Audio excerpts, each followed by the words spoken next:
భారత్ అత్యధికంగా సుంకాలు వసూలు చేస్తుందన్న అంశాన్ని తాను బహిరంగంగా లేవనెత్తడం వల్లే భారత్ ఆందోళన చెంది సుంకాలను తగ్గించడానికి అంగీకరించిందని డొనాల్డ్ ట్రంప్ ఇటీవల అన్నారు. ఈ విషయంపై భారత్ అధికారిక వర్గాలు మాత్రం ఆ వ్యాఖ్యలను తోసిపుచ్చినట్టు తెలుస్తుంది. సుంకాల తగ్గింపుకు చర్యలు నిజమే అయినప్పటికీ ఆయన ఆరోపణలతో తాము ఈ నిర్ణయం తీసుకోలేదని అధికార వర్గాలు చెబుతున్నాయి. అభివృద్ధి చెందిన దేశాలతో వాణిజ్య సంబంధాలను పెంపొందించుకోవడానికి చేస్తున్న ప్రయత్నాల్లో భాగంగా ఈ చర్యలు తీసుకుంటున్నట్లు వెల్లడించాయి.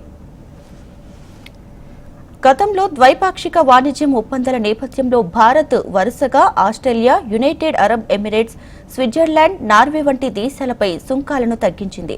ప్రస్తుతం ఐరోపా సమాఖ్య, యూకేతోనూ పలు ఒప్పందాల కోసం చర్చలు జరుగుతున్నాయి.